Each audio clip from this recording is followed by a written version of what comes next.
हरिओम।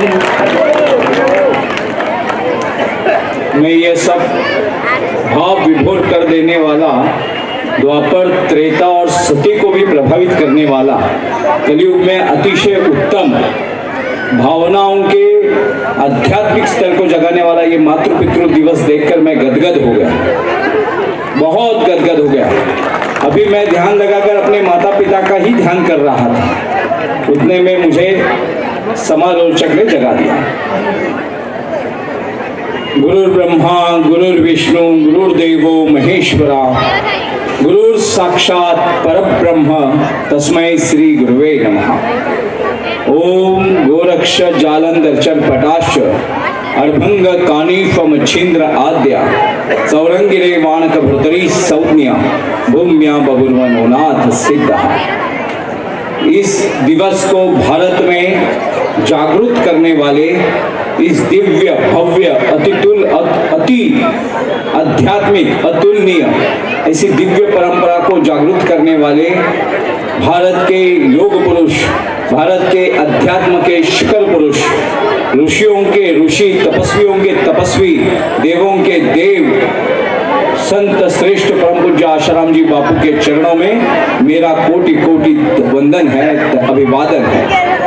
इस दिन को, भारत को फिर से इस दिवस के ऊपर मातृ पितृ पूजन, कितना भयंकर, कितना भीषण परिस्थितियों में से बचाने वाला ये दिन, भयंकर और भीषण संकटों से बचाने वाला ये दिन, भीषण और भयंकर, अति भयंकर हलाहल को पचाने की क्षमता देने वाला ये पूजन दिवस, मातृ पितृ पूजन दिवस, हलाहल को पचाने की क्षमता देने वाला, सारे संकटों को मात देने की क्षमता देने वाला, सारे अवगुणों को दूर करने वाला, सारे दुर्गुणों को नष्ट करने वाला, असत्य के ऊपर सत्य के विजय करवाने वाला मातृ पितृ पूजन दिवस। हम तो अपने शिष्टाचार को ही भूल गए थे। मैंने अभी बैठे बैठे एक माता के मुखारविंद के ऊपर के भाव को देखा, छोटे छोटे बच्चों से लेके प्रौढ़ हुए बच्चों के मुखारविंद के ऊपर के भाव को देखा। वाह, ऐसे क्या बताए इस उपक्रम का। ये तो हमारे जो नाभि की जो साधना होती है, हमारे कुल की, हमारे नाल की साधना, हमारे मूल की साधना, हम भूल गए थे अपने मूल की साधना, हमारे कुल की साधना। और वो कुल की साधना करवाकर हमारे भारत भूमि की सभ्यता का रक्षण करने वाले आसाराम जी बापू जैसे महान संतों को आज हलाहल का विष पचाने के लिए कारावास में बैठना पड़ता है। जिन दुष्ट शक्तियों को उनसे पीड़ा होती है, उनकी तिजोरियां नहीं भरती, उनकी वासनाओं की दुकानें नहीं चलती, उनके पापों के बाजार उधेड़े जाते हैं। इस कारण जो पुण्यवंत पुरुष है, हमारे पापों को धोकर हमारे में पुण्य पुरुष का जागृत करने वाले महापुरुष संत है, ऐसे संतों को झूठे आरोपों में अंदर रखने वाले ये जो व्यवस्था दुष्टों की बनी है, राक्षसी व्यवस्था बनी है, अगर ये व्यवस्था को कुचलना होगा, ये दुष्ट व्यवस्था को निरस्त करना होगा, तो एकमात्र उसका औषध है, वो है भारत का अध्यात्म। भारत का अध्यात्म ही भारत को और सारे विश्व को बचा सकता है। मैंने मेरे जीवन काल में ईसाइयों को देखने वाले ईसाई मिशनरी देखे हैं, मुसलमानों के लिए बोलने वाले मुसलमान मौलवी देखे हैं, मगर सारे सृष्टि के लिए बोलने वाले केवल एकमात्र संत भारत में है, जो आसाराम जी बापू है, और उनके मार्ग पर चलने वाले अनेकों संत हैं। अभी हमने वो प्रवचन सुना, सारे जीव सुखी हो, मुसलमान सुखी हो, ईसाई सुखी हो, पारसी सुखी हो, यहूदी सुखी हो, जो जो जीव है वो सर्व जीव सुखी हो। ये सारे जीवों के सुखों की कामना करने वाला महापुरुष कारावास में बैठा है। ये भारत के लिए लक्षणास्पद है, भारत के लिए लगा भीषण भयंकर कलंक है। अंग्रेजों के समय साधुओं के ऊपर अत्याचार, धर्मांतरण के लिए किया गया अन्याय स्वाभाविक थे। यवन और नेच्छों के राज सत्ताओं के समय भारत के ऊपर सांस्कृतिक अत्याचार स्वाभाविक थे। मगर आज पूर्ण स्वतंत्र भारत के नाम का ढिंढोरा पीटने वाले, भारत माता की जय कहने वाले लोगों के बीच में भारत के सर्वश्रेष्ठ आध्यात्मिक युग पुरुष कारावास में है, ये स्वाभाविक नहीं है, ये अस्वाभाविक है। ये हमारे भीषण कमियों को दर्शाता है। आज हम आशाराम जी बापू का मैं साधक नहीं हूँ, मैं ना उनसे मिला हूँ ना उनसे भेंट हुई है, फिर भी मैंने उनका प्रचंड विराट स्वरूप, भगवान श्री कृष्ण ने अर्जुन को अपना जो विराट स्वरूप ज्ञान चक्षुओं के द्वारा दिखाया, वही प्रचंड विराट स्वरूप मैं पूरे भारत भर में घूमकर आशाराम जी बापू का देख रहा हूँ। ऐसे विरक्त योगी उन्होंने 14 करोड़ परिवारों को दीक्षित किया, 14 करोड़ दीक्षित होकर, सुसंस्कारित होकर, पूर्ण भारत की रचना के अनुसार एक उत्तम मनुष्य का जीवन जैसा होता है, मनुष्य का, किसी जाति प्रांत वर्ण प्रांत का नहीं, उत्तम मनुष्य का जीवन जिस ढंग का होना चाहिए, पर पीड़ा पाप होनी चाहिए, नाम स्मरण अखंड होना चाहिए, ऐसी नित्य निरंतर जीवन पद्धति जागरूक 14 करोड़ लोगों में जिन्होंने की है, ऐसे महान संत मैं देख रहा हूं। मैं नोएडा गया, मैं इटावा गया, कानपुर गया, झांसी, जोधपुर, कोटा, आगरा, उदयपुर, सारे जगहों पे जा रहा हूं और मैं वहां अनुभव करता हूं सहजता का, सरलता का और सज्जनता के उच्चतम शिखर का। मैंने साधारण से साधारण साधक में इतने उच्च कोटि के गुण देखे हैं, साधारण से साधारण व्यक्ति में इतना कूट कर भरा हुआ जो साधुवाद देखा है, ऐसे करोड़ों लोगों को जिसने साधु बना दिया, वो महासाधु के ऊपर चरित्रहीनता के नीच आरोप लगाकर भारत में षड्यंत्र पूर्वक विदेशी शक्तियों का बवंडर मचाया जा रहा है। हम सारे राजनेताओं को कहना चाहते हैं कि आपकी राजनीति विदेशियों के तलवे चाटने के लिए अगर बनी है, विदेशी दुष्ट शक्तियों को भारत मिटाने के लिए सहायक होती है, तो आपकी राजनीति ये भगवान श्री कृष्ण के, परमेश्वर राम के भक्त, शिव शंकर के भक्त, ये आसाराम बापू के उच्च कोटि के सारे भारत भर में फैले साधक, आपकी राजनीति दुष्ट राजनीति, भारत की जड़ों में विष डालने वाली राजनीति, भारत के अध्यात्म को कलंकित करने वाली नीच राजनीति को ध्वस्त करेंगे लंका की तरह। जैसे लंका जली वैसे आपकी राजनीति जलेगी, जैसे रावण का अहंकार जला वैसे आपका अहंकार जलेगा। आप क्या समझते हैं इन साधारण साधकों को? ये साधारण साधक दिखने को तो साधारण है, मगर अपने आप में संकल्प शक्ति से परिपूर्ण है। इन्होंने अनंत प्रचितियां ली है, इन्होंने परिणाम देखे हैं, इन्होंने साधना का आनंद का परमानंद अनुभव किया है। ये वेश से तो साधारण है मगर अंतरंग से असाधारण है। इनके हर रोम रोम में आशाराम बसा है। आप कितने आशारामों को मारोगे, कितनों को कारावास में डालोगे, कितनों को बदनाम करोगे, पूरा भारत आशाराममय हो जाएगा। आशाराम बापू को न मिलते हुए भी मैंने उनके सेवा कार्य जो देखे, वो सेवा कार्य इतने हैं। उन्होंने पाठशालाएं चलाई है, 14 करोड़ लोग जिसके लिए प्राण देने के लिए जागृत हो चुके हैं, जो कहते हैं वो शब्द को गिरने नहीं देते, अपने हृदय में समा लेते हैं। ऐसे 14 करोड़ परिवारों को सिद्ध करने वाले महात्मा को, इस भारत को अगर मारना है तो इस भारत को जो बल से नहीं मार सके, जो तलवारों से नहीं मार सके, जो बल से हमें रण में हरा न पाए, वो अब छल से हराना पाते हैं। और वो बल से जो न कर पाए, वो छल से करने के लिए ही साधुओं के ऊपर और भारत के अध्यात्म को कलंकित करने के लिए चरित्रहीनता के दुष्ट और नीच आरोप लगाते हैं। मैं सीना तान कर उजले माथे से कहता हूँ, मेरी माँ जितनी पवित्र है, मेरे पिता जितने पवित्र है, और मेरे माता पिता की सभ्यता और संस्कृति, भारत का अध्यात्म जितना पवित्र है, उतने ही आसाराम जी बापू पवित्र है। जय श्री राम। बापू ने युवाधन सुरक्षा साधना शुरू की। युवाधन सुरक्षा साधना कितनी दिव्य साधना है। जो ओछी हरकतों से, ओछी ओछी फिल्मों से अपने चरित्र का हनन करवाकर अपना ही नुकसान कर रहे थे, जो पुरखों का परंपराओं से, ब्रह्मदेव से, सृष्टि के निर्माण से जो ओज परंपरा से हमारी कोख में आकर पलता है, उसको हम बर्बाद कर रहे थे। उस ओज को अपने आप में समेटकर शक्ति का सामर्थ्य जागृत करने का और अपने पत्नी के माध्यम से पवित्र कुल की निर्मिति का साधना किया। ये हमें सिखाया बापू ने। ब्रह्मचर्य व्रत की शक्ति क्या होती है, यह हमें सिखाया बापू ने। एक ब्रह्मचर्य की शक्ति से कैसे शुद्ध बीज, शुद्ध कुल की निर्मिति हो सकती है, कैसे पवित्र प्रभु रामचंद्र जी प्रकट हो सकते हैं, भगवान श्री कृष्ण कैसे प्रकट हो सकते हैं, राणा प्रताप, गुरु गोविंद सिंह महाराज, शिवाजी महाराज, संभाजी महाराज कैसे निर्माण हो सकते हैं, भगवान बुद्ध, महावीर, जैन की ओजस्वी, तेजस्वी दिव्य परंपरा केवल शुद्ध चरित्र के माता पिता के कोख से ही जन्म लेती है। किसी अनाचारी, दुराचारी के घर कोई पवित्र आत्माएं जन्म नहीं लेती। ये सिखाया बापू ने।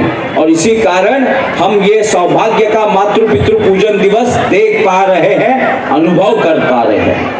हम केवल द्वापर युग की बातें सुनकर गदगद होते थे, कैसे कन्हैया और यशोदा का प्रेम होगा, कैसे देवकी वसुदेव ने कष्ट सहे होंगे, कैसे कौशल्या के प्रति राम का भाव होगा, प्रभु रामचंद्र का कैसे कौशल्या के प्रति भाव होगा, कैसी लीलाएं थी। हम वो कथावाचकों के मुख से सुनकर केवल कल्पनाओं से गदगद होते थे। वो कल्पनाओं को हमने वास्तव में आज मातृपितृ दिवस पूजन के अवसर पर अनुभव किया। वो कारण है केवल आसाराम जी बापू, जिन्होंने हमें द्वापर, त्रेता और सती तीनों युगों का अनुभव इस विचित्र भीषण विष काल जैसे कलियुग में भी हमारा त्रेता, सती और द्वापर जागृत कर दिया। हमें सती, त्रेता, द्वापर का अनुभव करवा दिया। हम में से राम, हम में से कृष्ण जगा दिया, हम में से कौशल्या, यशोदा, देवकी जगा दी, जिन्होंने माता सीता को जगा दिया। उन बापू को कलंकित कर कारावास में रखना ये रावण से भी भीषण पाप है। रावण से भी भीषण पाप है, ये कंस से भी भीषण पाप है। और ये पाप के जो भागीदार है या इस पाप को करने में, करवाने में सहायक है, उनका कुल नष्ट होगा, उनके कुल को पिशाच योनि प्राप्त होगी, बाकी कुछ नहीं। भयंकर भीषण पीड़ाएं भुगतेंगे वो। मैंने जब भी भारत में घूमा तो मैंने देखा सारे साधक परिवार दुखी है, मगर वो किसी को उपद्रव नहीं देते, वो किसी की जीवित हानि नहीं करते, वो भारत में बसे किसी कारोबार की वित्त हानि नहीं करते, कहीं बसें नहीं जलाते, कहीं रेलवे नहीं रुकाते, कहीं रोड नहीं खुदवाते हैं, खाली हरिओम हरिओम हरिओम हरिओम करके अपनी दिव्यता को जगाते हैं। ऐसा उपद्रव, पर पीड़ा पाप मानने वाला साधक निर्माण करने वाला साधु कितना निरुपद्रवी होगा, ये हम सोच सकते हैं। हम कल्पना कर सकते हैं कि आप में, हम में कूट कूट कर साधुवाद भरने वाला साधु कितना महान होगा। हमें ये अब निश्चय करना है, हमें ये अभी हमारे बच्चे जब हमारे गले लगे होंगे, पैर दबाए होंगे, हमें तिलक किया, हमें हार डाला, हमारी आरती उतारी, तो आप माता पिता को कितना गदगद हुआ होगा। सोचिए, किसी ने नहीं बताया था, ये परंपरा किसी ने जागृत नहीं की थी। हम तो विदेशियों के तलवे चाट रहे थे, वासनाओं के घूट, विष के घूट पी रहे थे, वासनाओं के विष के घूट। फिल्में देखकर औरतों का चुनाव कर रहे थे, माताओं का चुनाव फिल्में देखकर कर रहे थे। हमें अपने आप में अपनी संस्कृति और सभ्यता का इतना प्रचंड चरित्र है, हमें कोई फिल्म देखने की आवश्यकता नहीं है। कोई पत्नी हमें फैशनेबल नहीं चाहिए। पति का पतन से रक्षण करने वाली शक्ति का नाम है पत्नी। पति का जो पतन से रक्षण करती है वो पत्नी है। पति को पाप का भागीदार बनाने वाली पत्नी नहीं है। ये जो माताएं और बहनें बैठी है, ये हमारे पतन से हमारी रक्षा करने वाली है, हमारे चरित्र को सुधारने वाली है। चरित्र को बिगाड़ने वाली स्त्री कभी आपकी पत्नी भी नहीं हो सकती और आपकी माँ भी नहीं हो सकती। ये ऐसा न हो, हमारे भारत की धरोहर को बिगड़ने वाले माता पिता हमें ना मिले, हमारे भारत की सभ्यता को, संस्कृति को बिगाड़ने वाले बच्चे हमें ना मिले। इसी कारण अगर हमें ये करना है, इसको सुधारना है, दिव्य संतानों की निर्मिति करनी है, तो उच्च कोटि के माता की और पिता की आवश्यकता है, और उन माता पिताओं को निर्माण करने वाली शक्ति का नाम, उन उच्चतम संस्कारों से सभ्यता से संपूर्ण संतान निर्माण करने वाली शक्ति का नाम है भारत का अध्यात्म, और उस अध्यात्म के शिखर पुरुष संत श्रेष्ठ परम पूज्य आसाराम जी बापू। हम भारत भर में घूमकर हिंदू राष्ट्र सेना के माध्यम से हम सारे भारतीयों को जगाने का प्रयास कर रहे हैं कि ये आसाराम जी बापू अंदर है नहीं, आसाराम जी बापू के शरीर के नाम से आपकी भारत की सभ्यता का एक प्रचंड रक्षा कवच कुंडल अंदर है। उस कवच कुंडल को आपसे निकाला गया तो आप मानो खत्म हो गए सारे। कोई भी चींटी भी आकर दुष्टों की विषों की चींटी भी आकर आपको मरवा सकती है, मगर अगर बापू जैसे महापुरुष सदगुरु महाराज का हाथ, गुरु कृपा का हाथ आपके सर पर है तो शेष नाग भी आपका कुछ बिगाड़ नहीं सकता है। दुष्टों की चींटी भी तभी मार सकती है जब गुरु कृपा का बल न हो, और गुरु कृपा का अगर बल है तो शेष नाग भी हजारों बार दंश करे तो अमृत के प्याले बन जाए।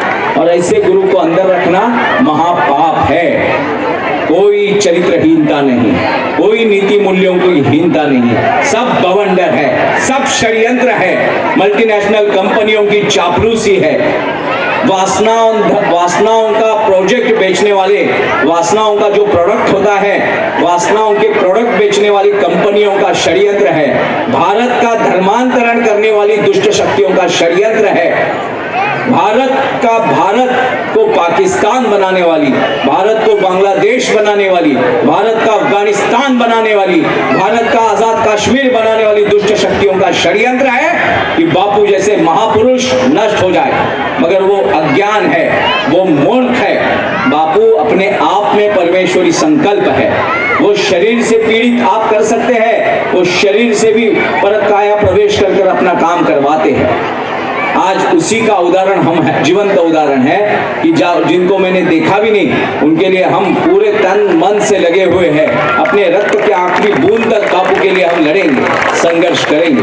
उनकी पवित्रता के ऊपर जो शंका उपस्थित करते हैं, उनके चरित्र के ऊपर दाग लगाने का जो दुष्ट प्रयास करते हैं, उन्हें अपनी माँ से पूछना चाहिए कि तूने कभी चरित्रहीनता की थी क्या? अगर माँ ने चरित्रहीनता की होगी तो ही आपके मन में संतों के प्रति घृणास्पद विचार, नीच विचार आ सकते हैं। अगर आपकी माँ चरित्र संपन्न है तो बापू निर्दोष है, आपके पिता चरित्रवान है तो बापू निर्दोष है, आपकी कुल की परंपरा चरित्रवानों की है, भगवान राम कृष्ण को, साधु संतों को मानने वालों की है, तो निश्चित समझिए कि बापू निर्दोष है। और ये भारत एकमात्र देश ऐसा है कि जहां भारत को ही खत्म करने वाली दुष्ट शक्तियां उजले माथे से सीना तान कर घूमती है। अभिव्यक्ति स्वतंत्रता के नाम पर कश्मीर के टुकड़े सो करने वाले, अफजल हम शर्मिंदा है तेरे कातिल जिंदा है कहने वालों को अभिव्यक्ति स्वतंत्रता है, मगर आपकी चरित्र संपन्नता को रक्षण करने वाले, आपके कुल का रक्षण करने वाले महात्माओं को संकट में डाला जाता है। चरित्रहीनता का देखिए, मैंने पहले ही कहा, जो हमें बल से मिटा नहीं सके वो हमें छल से नहीं मिटाना पाते हैं। तो बापू आसाराम के ऊपर लगे हुए नीच आरोप ये उसी छल का, उसी कपट नीति का, षड्यंत्र का एक स्वरूप है, जो जिसने 14 करोड़ के ऊपर परिवारों को, जिन्होंने 14 करोड़ परिवारों को चरित्रवान बना दिया, ब्रह्मचर्य की दीक्षा दी, गुरुकुल निकालकर बच्चों में से उच्चतम आध्यात्मिक शक्तियां जागृत की, शिक्षा लेके अमेरिका में जाने वाले और माँ बाप के शरीर त्याग होने के बाद भी यहाँ ना आने वाले और मित्रों को कहने वाले कि आप लोग देख लो ना, संभाल लो ना, ऐसी नीच संतानें भारत में निर्माण न होने देने वाले बापू, जो माता पिता के चरण दबाने वाले और उनके अंतिम श्वास तक माता पिता की सेवा करने वाली संतानों को निर्माण करने के लिए जो बापू ने प्रचंड विराट कार्य किया है, ये भगवान श्री कृष्ण के विराट दर्शन के बाद अगर भारत को आध्यात्मिक विराट दर्शन किसी संत ने करवाए हैं तो अपने कर्मों के माध्यम से, अपने आश्रम के माध्यम से, अपने 14 करोड़ साधकों के माध्यम से, अपने सारे आध्यात्मिक क्रियाकल्पों के माध्यम से अगर विराट स्वरूप का दर्शन फिर से भारत को किसी ने कर्मों के माध्यम से वास्तविक वर्तमान परिस्थिति में किसी ने दिखाया है तो वो आसाराम जी बापू है। भगवान कृष्ण ने तो अपना ज्ञान रूपी दर्शन दिखाया था, मगर बापू ने अब कर्म रूपी रूपी दर्शन दिया है। तो भगवान कृष्ण का ही उच्चतम स्वरूप हम मानते हैं कलयुग का आसाराम जी बापू को। कोई भगवान व्यक्तिगत आपको मिलने आने वाला नहीं है, वो केवल गुरु के माध्यम से ही मिलता है। तो हमें अपने कुल की, अपने मुल्क की, अपने राष्ट्र की अगर रक्षा करनी है तो हमें आसाराम बापू जी को छुड़वाने के लिए, उनको छुड़वाने की हमारी शक्ति क्षमता है नहीं। वो प्रयास हम कर कर अपनी साधना को तीव्र करने के लिए हमें प्रयास करना है। आपकी साधना रण में ही होती है। भगवान श्री कृष्ण ने अर्जुन को भी रण में ढकेला, क्योंकि रण में तीव्र साधना होती है। उसी तीव्र साधना के लिए रण होना आवश्यक है। गुफाओं में, गुहाओं में हजारों वर्षों से बैठकर किसी को जो साधा नहीं, वो रण में साधा है। छत्रपति शिवाजी महाराज ने मावलाओं को जो मंत्र दिया हर हर महादेव का, वो मंत्र भी रण का मंत्र है। और बापूजी ने हरिओम का जो मंत्र दिया, आज वो रण में ही काम कर रहा है। 85 वर्ष के भीषण शरीर को लेकर, जर्जर काया को लेकर, आपके पूर्णतः हित के लिए आज भी सारे आश्रमवासी निरंतर कार्यरत है। वो दुख से रोते नहीं बैठे। अब उन्होंने जो संकल्प किया है, उन्होंने जो बापू को वचन दिया है, गुरु मंत्र से निष्ठावान हुए हैं, वो अपने गुरु मंत्र की संपूर्ण ऊर्जा भारत को जगाने में लगा रहे हैं। और उन सब साधकों का, सारे आश्रमवासियों का और सारे आप जैसे माता पिता, सारी संतानों का, हम एक हिंदू भारतवासी के चलते आपको कृतज्ञता व्यक्त करते हैं, आपको साधुवाद देते हैं। आप ही भारत की जड़ों की रक्षा करने वाली, आप ही भारत के नींव की रक्षा करने वाले आसाराम बापू का बल हो, भक्ति और शक्ति हो। हमारी भक्ति और शक्ति को विवेकहीन नहीं होने देना है, विवेक से जगाना है।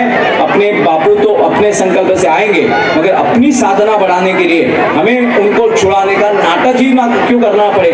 आज हम देख रहे हैं एक छल भारत में, गुरमीत राम रहीम बाबा जी को पंजाब के चुनाव के चलते आज जमानत मिल चुकी है। उनका 70 सीटों के 70-80 सीटों के ऊपर उनका बल है। जैसे ही चुनाव आए, इन राजनीतिक भेड़ियों ने तत्काल उनको पैरोल दिलवा दी। राम रहीम बाबा जी को पैरोल मिली, इन्हें हमको बहुत आनंद है। सारे साधु छूटे, सारे संत छूटे, सारे संतों के ऊपर आघात करने वाले नष्ट हो जाए, यही हमारी कामना है। मगर हत्याओं के आरोप में ठेठ सीधा हत्याओं के आरोप लगने के बाद भी उनको छुड़वाने पर सरकार विवश हो गई। और भारत भर में आसाराम बापू ने जो अलग जगाया है, सारे भारत में सबसे शक्तिशाली साधु, सबसे शक्तिशाली आध्यात्मिक युग पुरुष आसाराम बापू जैसे महापुरुष अंदर बैठे हैं। और राम रहीम जी को तत्काल छुड़वाया जाता है क्योंकि उनका राजनीतिक प्रभाव है। अगर हिंदूवाद की बात कर अगर कोई हमें हिंदुत्व से ही बगावत करता होगा, छल करता होगा, तो हम सारे हिंदू उसका अभ्यास करेंगे। हम चिंतन, मनन, ध्यान, धारणा से, अनंत ईश्वर के संपर्क से, संधान से हम निश्चित करेंगे कि जो हिंदू हित की बात करेगा, जो साधु हित की बात करेगा, जो संतों के हित की बात करेगा, धर्म हित की बात करेगा, वही देश पे राज करेगा। और इसी कारण आज ये सारे उपक्रम, गुरुकुल, बाल संस्कार केंद्र, महाविद्यालय हो, योग व उच्च शिक्षा संस्कार हो, तेजस्वी युवा शिविर हो, युवा सेवा संघ के माध्यम से युवाओं को ओजस्वी, तेजस्वी, देशभक्त, धर्मभक्त बनाने वाला, चरित्रवान बनाने वाला संगठन हो, युवा सेवा संघ हो, महिला उत्थान मंडल के माध्यम से जो जहां माता जी है, जिनको विरक्ति आई है, जिनको ब्रह्मचर्य का पालन करना है, उनके लिए महिला उत्थान मंडल बनाकर, जिनको चरितार्थ का, जिन्हें कुछ खाने पीने की चीजों की भी लाले पड़े थे, उन सभी के हाथों को काम दिलवाकर गौचंदन धूप हो, आंवले का प्रोडक्ट हो, शैम्पू का प्रोडक्ट हो, साबुन हो, भारतीय गौचंदन पंचगव्य से बने त्वचा के रोग निकालने वाले साबुन हो, ऐसे कई उत्पादों को गरीब से गरीब महिलाओं को उत्पादन देकर, श्रम देकर, उनसे उत्पादन करवाकर उनको आर्थिक दृष्टि से बलवान करने वाले उपक्रम हो, ऐसे कई उपक्रम देश में करने वाले आसाराम बापू को साधुवाद है, कोटि कोटि धन्यवाद है, कृतज्ञता है। और मैं आप सभी को आभारी धन्यवाद देता हूं कि आप सभी इस कार्यक्रम में बड़ी मात्रा में, बड़ी संख्या में आए हैं। उन सभी मैं आश्रमवासी साधकों से कृतज्ञता व्यक्त करता हूं जिन्होंने ये धरोहर को अखंड अपने कंधों पर पैर रखा है और दुष्टों के जो मंसूबे थे भारत को नष्ट करने के, भारत के अध्यात्म को कलंकित करने के, उन सारे मंसूबों को, उन सारी दुष्ट विचारों को आपने तलवे चलो रोन दिया है, तलवे चले रोन दिया है। ऐसे साधुओं को, ऐसे संतों को, ऐसे उच्चतम परिवारों को हम साधुवाद देते हैं। और आसाराम जी बापू बाहर आना ये भारत की आवश्यकता है, ये हिंदुओं की आवश्यकता है, ये आपके कोख में पलने वाले बच्चों की आवश्यकता है, आपकी माता बहनों की आवश्यकता है कि साधु बाहर आ जाए।